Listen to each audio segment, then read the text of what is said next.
Good afternoon, Tuscaloosa, Internet World, West Alabama. How we doing downtown Northport, right next to Bryant-Denny Stadium? This is the Joe Gaither Show right here on BamaCentral and BamaCentral.com.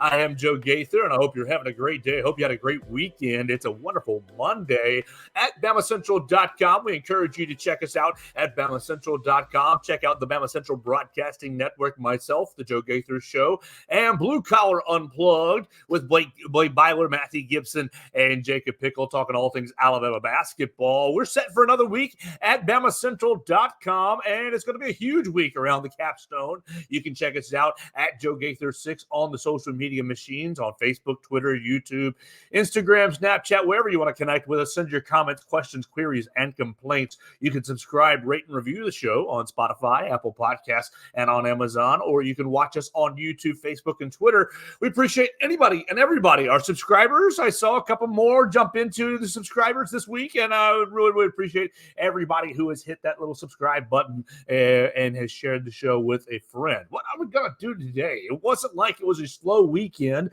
There was no Alabama football. But we're still going to talk a little Alabama football. We're going to talk a little Alabama football. We're going to talk a little bit of Alabama basketball as well as the Crimson Tide played on Saturday. But we're going to talk recruiting to get this bad boy started on a Monday. And we hope you had a great weekend. If you have something or topic that you want to chime in on or that you want me to chime in on, you can jump in on the comments side right there, Joe Gaither 6. We're live on Facebook and Twitter right now and on YouTube as well. But let's start recruiting. Oh my gosh.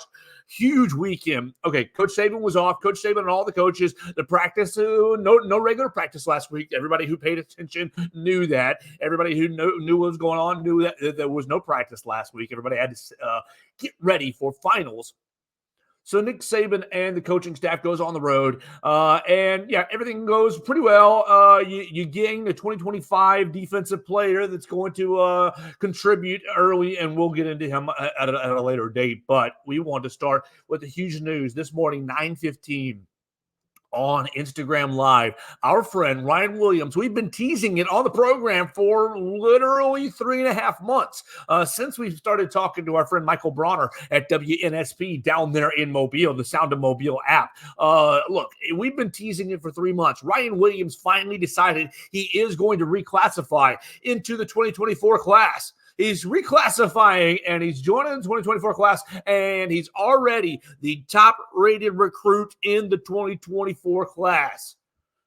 All right, Ryan Williams, Saraland High School. What do you guys know about him? If you don't know anything about him, look, he is the real deal. He's the best athlete I have literally ever seen in my life in person at a high school game. Now, my coverage has not been extensive. It's not been a 40-year period, but in the handful of years, in the short period of time, the 6-foot athlete is absolutely absurd, insane. He's 6 foot. He's 165 pounds. So, like, by the metrics, you think, okay, there's no way this kid is that good. But every time he touches the football, he's dangerous. All right, so Saraland lost the 6A state championship on Friday night to Clay Chalkville. But it wasn't for Ryan Williams giving it his all. Ryan Williams had 11 catches, 232 yards, 2 touchdowns, 1 rushing touchdown, 1 kickoff return touchdown, all 4 Saraland touchdowns in the state championship on Friday night in Bryant-Denny Stadium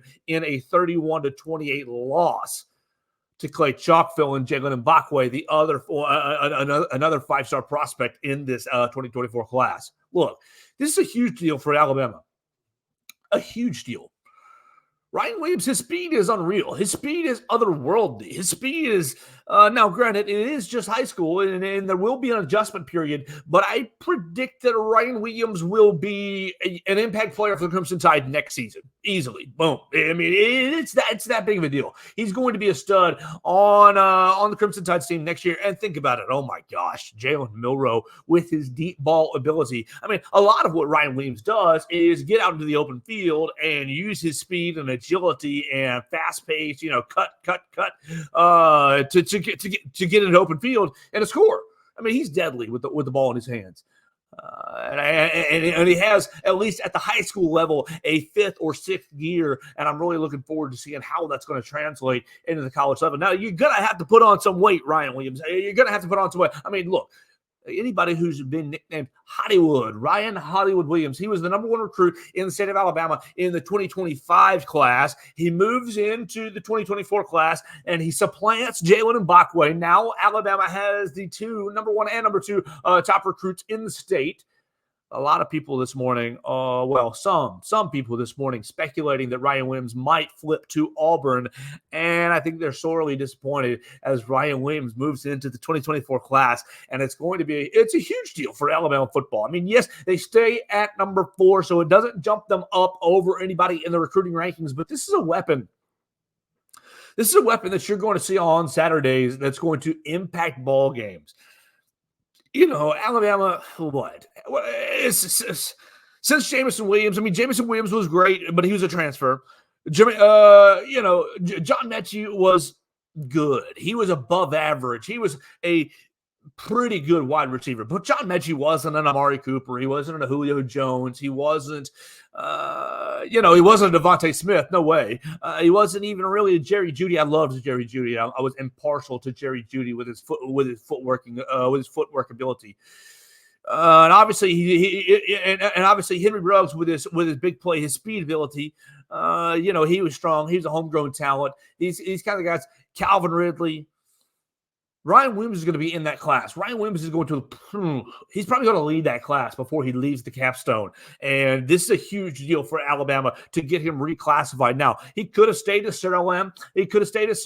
And they would have been, competing for another 6A state championship next year with KJ Lacey again. And them boys, they've got a ton of talent at Saraland. KJ Lacey, quarterback currently committed to Texas in the 2025 class. But no, he jumps into Alabama's 2024 class, and I think that he's going to make an impact pretty much right away. If he can figure out a way to put on 15 pounds. Look, Devontae Smith was really, really light when he came to the capstone as well. If he can put out Miss Amy Bragg put on about 15 pounds, take him to about 180, 185, 20 pounds. That'd be nice. And maintain the speed factor. And let's see how he and Jalen Milroe can get on. And obviously, we all know that he and Julian Sayin will be in the same class now. I'm sure that Julian Sayin is really, really excited to get him as a classmate. Look, your wide receivers, you already were set at wide receiver with Rico Scott and Amari Jefferson. Right out of Baylor High School, he just won Tennessee's Mr. Football. So your wide receivers, you got 3 big play guys. You have Rico Scott out of Pennsylvania, Amari Jefferson out of Chattanooga, Tennessee, and you're going to have Ryan Williams right there out of Saraland High School, a little bit outside of Mobile. Look, you're set. You've got 9 days away from National Early Signing Date. You're going to have that early signing date next Wednesday. I don't think Ryan Williams is going to sign on that signing date. I believe he's going to wait until the February. What's not going to be the first Wednesday in February to sign. So he's going to 9 days away from Alabama securing its class. Nick Saban was on the road heavily last weekend, and all throughout the week. Really, he went to see Casey Poe. He went to see Amari Jefferson. He went all over the place. So securing the 2024 class, he went up to Drake Kirkpatrick Jr.'s house. He went to William Sanders' place. He went all over the place securing the 2024 class and making sure that it's sitting there at number 4. I don't really expect you're going to get a whole lot more motion up. Your biggest way to move up in the class, I think, is going to be through the transfer portal.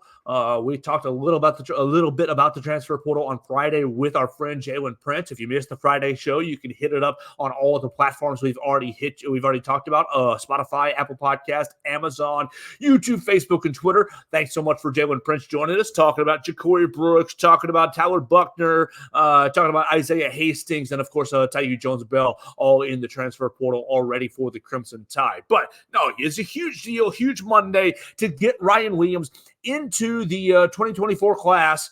You reclassify him, and I think he's going to be a big player pretty early. I mean, I don't think he's gonna. The only way he redshirts Yeah, as if the weight deal is really a factor.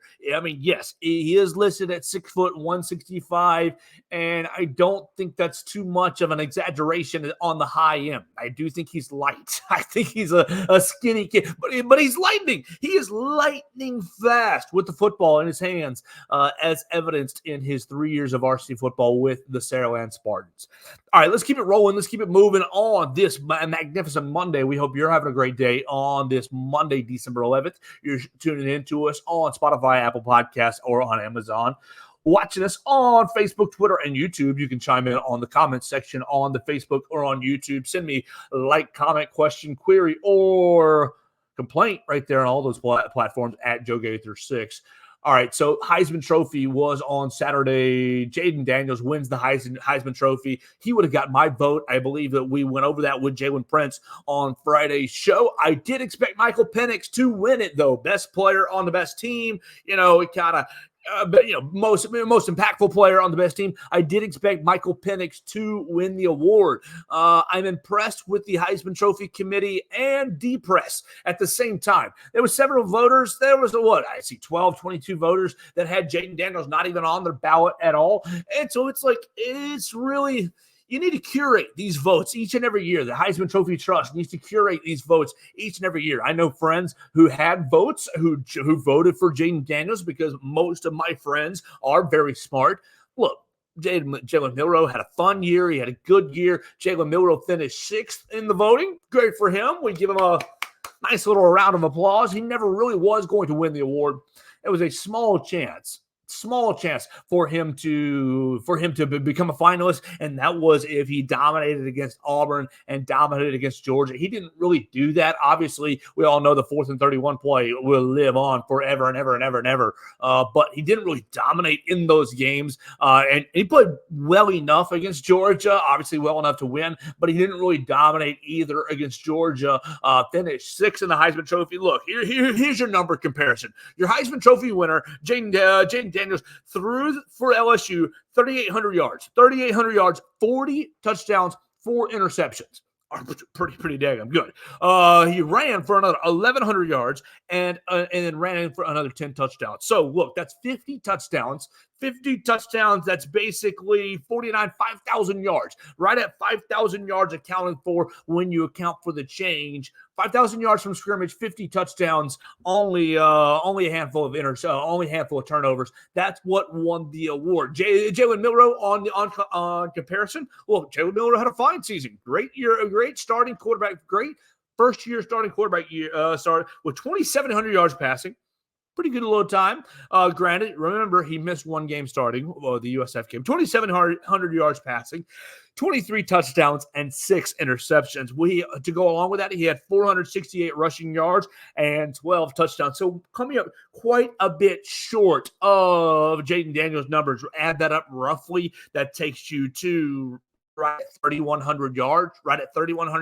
You're going like 2,000 yards shorter, 1,800 yards fewer, 18 yards fewer than your winner, Jaden Daniels. And then obviously your touchdowns put you at 35 touchdowns. That's 15 touchdowns shy of Jaden Daniels' mark to win the Heisman Trophy. Jalen Milroe, you had a great year. I think 6th in the Heisman Trophy is about right. But Jaden Daniels was easily the best player that I saw throughout the entire season. I mean, Michael Penix, awesome, great, good year for Michael Penix. I mean, people talk about J.J. McCarthy, but J.J. McCarthy didn't throw a touchdown pass, threw one touchdown pass over his last 4, 5, 6 games. Your other Heisman Trophy contenders, Bo Nix. Bo Nix lost twice then to Michael Penix. Bo Nix had nice numbers.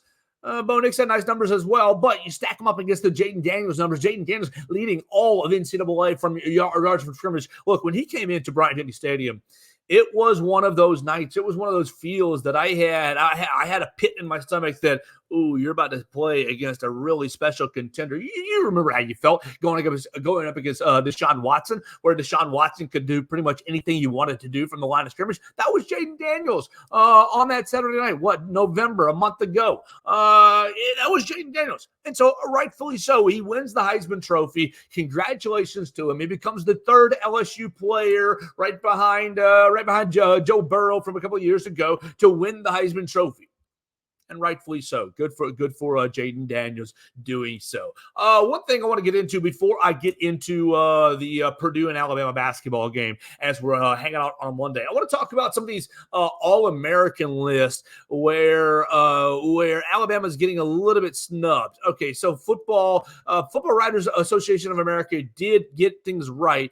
But where do I have it?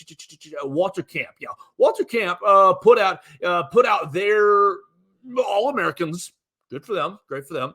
They put out their All-Americans, and only 3 Alabama players made second-team All-American for the Walter Camp Awards. You had J.C. Latham, you had Kool-Aid McKinstry, and Dallas Turner. First off, Dallas Turner, I know his numbers only said 50 tackles and 9 sacks and 13 and a half tackles for a loss. The impact that Dallas Turner made is much larger than those 9 sacks. What he had 13 quarterback hurries officially per the Alabama stats team. You look at Pro Football Focus, and he's got a whole lot more, quarterback hits, quarterback hurries, that kind of thing. And what do you trust for Pro Football Focus? Dallas Turner's impact on this defense. Look, think back to what you did against Georgia, what you did against Tennessee, what you did against LSU. When you played against these higher end offenses, Tennessee started ripping you apart. And Nick Saban kind of gave it away in the post-game press conferences. Oh, we were in odd front coverage. We were in odd fronts against Tennessee and against Georgia. All right, so we're in odd fronts. Dallas Turner has walked out wide, and or Chris Braswell has walked out wide and thus stuck in pass coverage, not in pass rush, not really in the best place for run support, but he's walked into what Coach Saban calls the C area. And so, look, all right, they rip you up in the first half. Boom. Tennessee rips you up in the first half. Georgia goes right down the field on the first drive. Coach Saban says, okay, we're moving back into an even front. And we know it might be tough with run support. We know that might impact some things on some pass rushing ability, but we will have better on the back end. Everything will be different. We bring Dallas Turner back inside, back to the edge. Chris Braswell back to the edge. Dallas Turner, he's a first-team All-American. He's a first-team All-American because of what you can do with Dallas Turner and Chris Braswell on the field. You can rush with just 4. You can get pressure. Look, you're 4, Jaheim Otis, Justin Boygby. You can get Tim Smith, and bam, there's your Chris Braswell, Dallas Turner type. And Dallas Turner led the way in that category. You don't have to overexert yourself in pass rush. Now, when you do decide to rush Deontay Lawson and Jahad Campbell, boom, you are bringing some serious heat. But Dallas Turner, all on his own, was a one-man wrecking crew. He told you at SEC Media Days. I'm going to be the best player. I'm going to be the best defensive player in the SEC. The SEC, the coaching staff, already awarded him SEC Defensive Player of the Year. We covered that on BamaCentral.com. But Walter Camp, look, I understand you want to put J.C. Latham second team. I understand Kool-Aid McKinstry second team. I'm not really going to argue that because of the struggles with the offensive line, because of how few targets Kool-Aid McKinstry got. I mean, he never really was challenged a whole lot. Now, obviously, that speaks to his greatness, but I wanted to see more out of Kool-Aid in the run support category. I wanted to see more out of Kool-Aid. Now, it doesn't count as his cornerback, but I wanted to see more out of Kool-Aid from the punt returner position. Everybody did. Now, he wasn't really targeted a ton in the passing game. He held up well. Obviously, he held up well throughout the whole year. Terrion got the brunt of targets per se, but Terrion had a great year. I love you, Terrion Arnold. He had a great year. He has the smoothest hips, I think, in the defensive backfield. Caleb Downs is right up in there. The hips, the ability to mirror the wide receiver and go stride for stride, step for step. He reads the wide receivers very, very well. But my point is, we're going back to Dallas Turner. Dallas Turner, he ended the Arkansas game. He ended the Tennessee game. He ended the LSU game. Like, Dallas Turner is all over the field in crunch times and crunch abilities. Yeah, you see the 9.5 sacks and you say, yeah, you'd like a little bit more. You want to see him into the double digits to get him into that first team All-American category. But he moves quarterbacks off their spots so often. He makes havoc off the edge in order for Justin Eboigbe, for your Jaheim Otises, for your Tim Keenans to make some plays. I think Dallas Turner is a first-team All-American, and Dallas Turner is one. Like, yeah, he didn't match your Will Anderson numbers, but he's a special player for this defense. Maybe you wanted to see another 5% out of him. Maybe you wanted to see a little bit more gas out of him. But for the Walter Camp to make him a second teamer and instead of a first teamer, I'm a little, perturbed about that. Maybe I'm not angry, but just perturbed. Who do they put over him? They put Edrin Cooper of Texas A&M, Peyton Wilson, and Jason Henderson of Old Dominion. I don't have those guys' numbers right off the top of my head, but pretty confident that Edrin Cooper, Texas A&M, great, but good little player, but he didn't get named SEC Defensive Player of the Year. Dallas Turner did. I'm really a big fan of what Dallas Turner brings to this defense. Now, let's see. Pro Football Writers Association of America. Look, they did have him a first teamer. Boom, Dallas Turner. He was the only first teamer on this entire team, and probably that's about right. Now, second team, they had J.C. Latham, and that's about it. That's it as far as not even any mention for Kool-Aid McKinstry. So Dallas Turner robbed of first team status on the Walter Camp. I think he's brings a pretty nice little element to this Alabama football team, this defense this season. All right, let's move into basketball. You're watching the Joe Gaither Show on BamaCentral. You're hanging out with us on Spotify, Apple Podcasts, Amazon. You're watching us on Facebook, YouTube, Twitter, at Joe Gaither 6, on all the social media channels. The Joe Gaither Show on BamaCentral, proud part of the BamaCentral Broadcasting Network, along with Blue Collar Unplugged. You're going to get a lot more basketball talk with Blue Collar Unplugged. But the Crimson Tide went to Canada. The Crimson Tide went to Canada and lost to Purdue. They lost to Zach Edey. All right, you lost 92-86. And the basketball team is in a little bit of a weird place right now as far as schedule-wise in the non-conference, as far as finding themselves on the new year, as far as a little health and wealth, and then, of course, going up against a very unique opponent. Obviously, this game was set up to be Zach Edey against Charles Bediako. Charles Bediako opts to go to the NBA draft lottery, stays in, doesn't get drafted, goes to San Antonio, sticks with those guys, and we wish him well. Great job, Charles. I mean, we hope, I'm all about athlete first. Make your money, do what's best for yourself, obviously. And if he thought that was the best thing for himself, good deal. But it would have been fun. It would have been cool to see the Canadians going head-to-head, Zach Edey and Charles Bediako. All right, so you lost 92-86. You held the lead on Purdue at halftime, and you held the lead all the way through, about halfway through the second half. You end up with 11 minutes left in the half. Purdue kind of goes on a big old run, and from that point, you're basically chasing the rest of the ball game. Zach Edey, 35 points, 7 rebounds, 11 for 11 from the free throw line. What is he, 7'4", 7'5", 500 billion pounds. You cannot get around him. You cannot guard him. You cannot box him out. He is the epitome of a giant. And he's not, as you saw, unathletic, but he's not the most he's not sitting out there like young Shaq, like baby Shaq at LSU.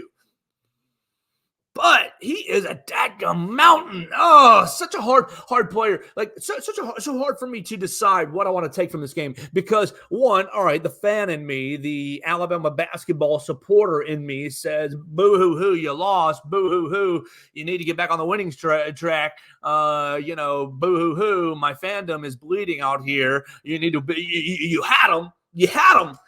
Oh, you had him in the first half." You let them slip away and get back into it. But okay, all right. Let's put our analyst hat on. Let's take a little bit of step back here. Zach Edey is a load. You're not going to play anybody like him the rest of the season.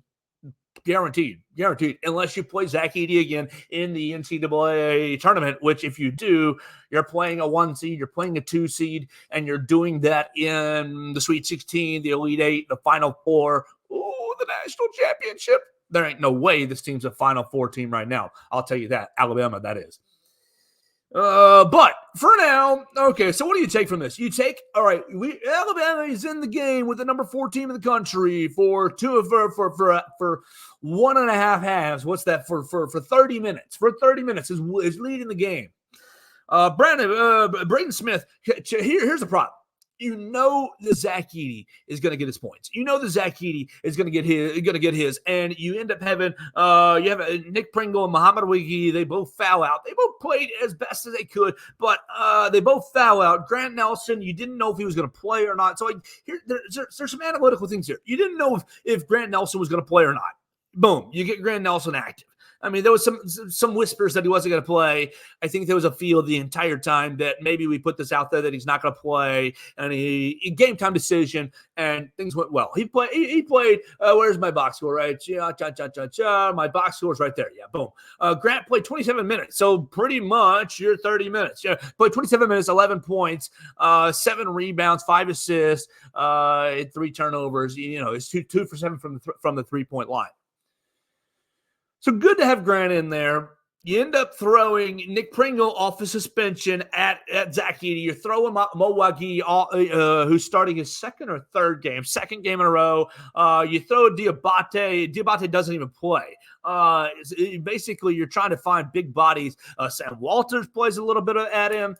Jaron Stevenson plays a little bit at him. You're basically throwing everybody at him. And Wagi and Pringle foul out. Look. It's hard to get. What is a fair whistle against a player who's 7'5"? What is a fair whistle against a guy like Zach Edey? I mean, he's a monster. He's officially listed 7'4", 300 pounds. And so what is a fair whistle against a guy like that? Now, you got a lot of Alabama supporters that wanted to see more offensive fouls on Zach Edey, who wanted to see more 3 seconds in the lane calls against Zach Edey. I think they've got certainly an argument. And okay, you get the Zach Edey aspect out of it. The issue with Alabama is what happened at the 3-point line, and it's what happened with Braden Smith. Look, the same deal as what you've dealt with against Clemson and what you've dealt with against Ohio State. Your defense is just not quite good enough. Just not quite good enough. And look, Edey, you're going to give him the 35. You're going to say that he's a load. You're going to say that he's a unicorn, and he is. But Braden Smith is not anything special. You got a little guard. I mean, he's a veteran guard. Obviously, you're going to see a lot of veteran guard, little ball handlers who can make shots. Braden Smith, 27 points, 4 of 7 from the 3-point line. Like, he didn't sit there and kill you, but like, goodness gracious, you guarded 8 for 18 at the 3-point line against Purdue. And you think, okay, that's not good. That's not good. 44%. Yeah. Alabama ends up making a lot of 3-pointers. I mean, what was your total? Alabama's your total was 19 for 46. So you made more threes than they even took. But your percentage was lower. You're you're closing out very poorly. You're closing out. Now, granted, okay, I know the Zach Edey pick and roll with Braden Smith makes it unique. What do you do against a 7'5" guy? Do you go over the top? Do you fill and support? No, Braden Smith was crushing the drop coverage. He was. And there was not much answers because you have a 7'5" guy in the equation. Just disappointing. I mean, on one hand, encouraging that you hung in there with the unicorn, encouraging that you put up. I mean, Mark Sears, 35 points, 8 for 16 from 3. Mark Sears was lighting it up. He was filling the bucket. And Mark Sears, you can probably see, is going to be the engine for.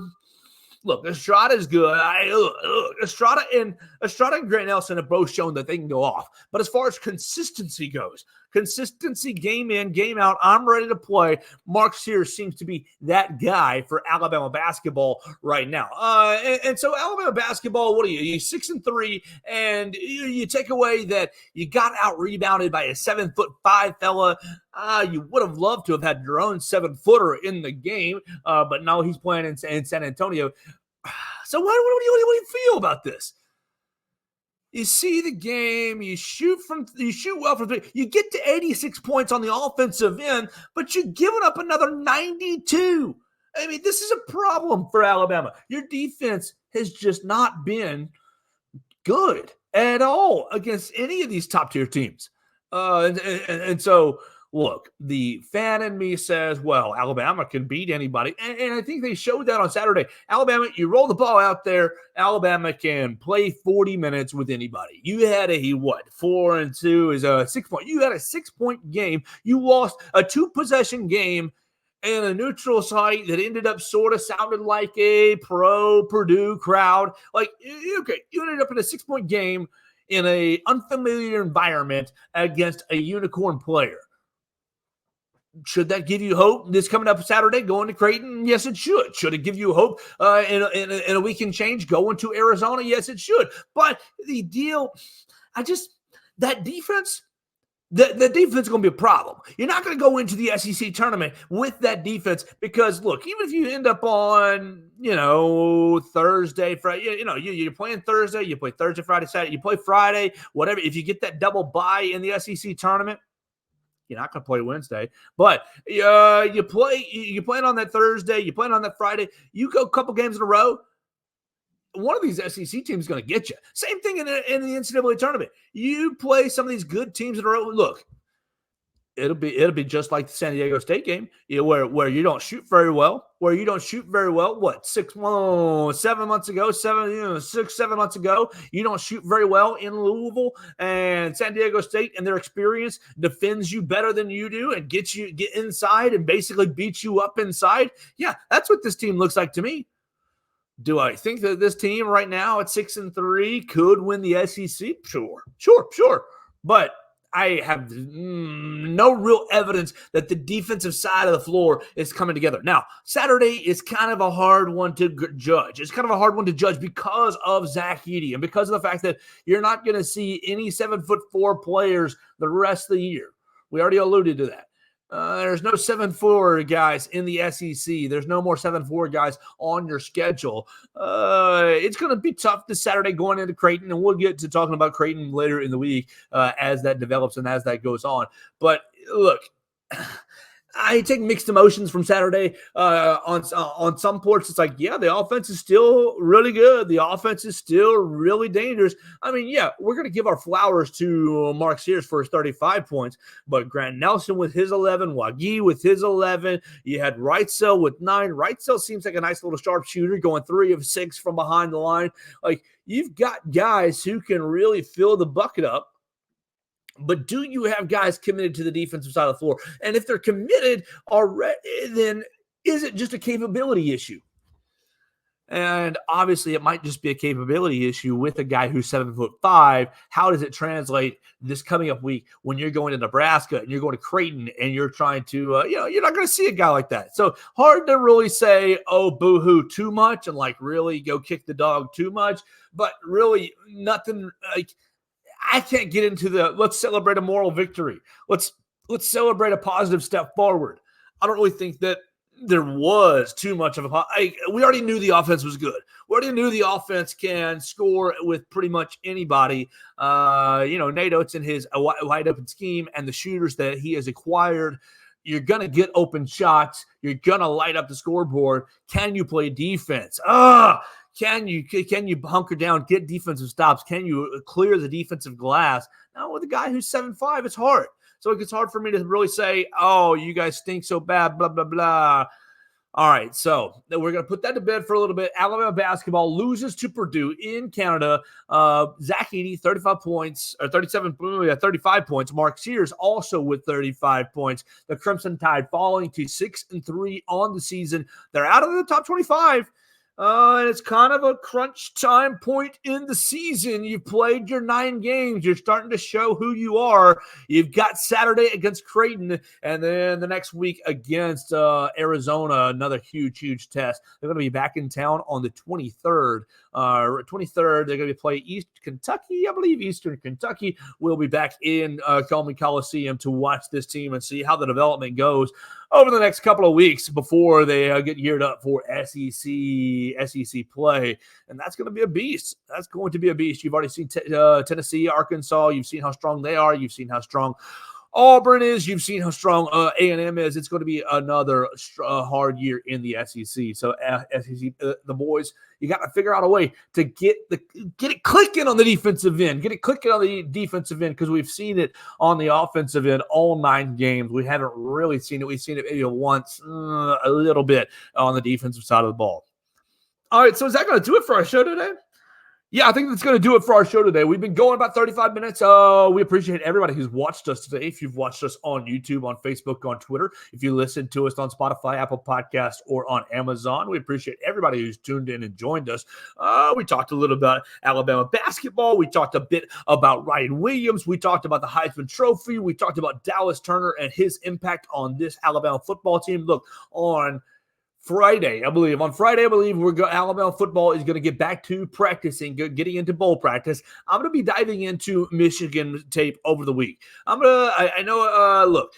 tried to put them on a couple of times this past week and just got bored with it. Big Ten football, their competition, it was not really that great. So I'm going to dive into Michigan tape this week, find out about Blake Corum, find out about Jimmy Harbaugh, find out about J.J. McCarthy and what that offense, what that defense wants to do, what they can do. I think, look, I said it already on this show. I believe that Michigan's come out as a 1.5 point favorite. Hammer Alabama plus 1.5. I think that they haven't seen anything like a Jalen Milroe. And, you hear the anti-Alabama people say, oh, throw a spy on him. Ask Georgia, ask LSU, ask teams that Alabama has left in its wake how easy it is just to spy Jalen Milroe. We'll see what Michigan does. So I'm going to be diving into Michigan tape this week. I'll try to give you more of a Michigan breakdown as we get further into the week. Obviously, we'll talk more about Creighton here pretty soon. We will keep an eye on the recruiting as these 9 days are heating up. And we're going to try to find some other good guests to bring you some great content on the Joe Gaither Show on BamaCentral. Look, I love you all so very much. I appreciate everybody who's recently subscribed to the show. I notice all my numbers, and every single one of you is very important to me. You can always connect with me at Joe Gaither 6 on the social media machines. Whatever social media is your favorite, it's that same handle at Joe Gaither 6. And that's going to do it for our show today. We love BamaCentral and BamaCentral.com. Thanks so much for Chris Walsh putting us on each and every day. Thank you, Lord, for giving me 35 minutes of things to talk about, and everybody for tuning in and commenting. It's been a lot of fun here on a Monday. I hope you guys are enjoying your December. We're 2 weeks into it. It's about to be the end of the year, and we're hopeful that you will stick with us for the rest of the year. Thanks so much for joining us. We'll be back tomorrow for another edition of the Joe Gaither Show on BamaCentral and BamaCentral.com.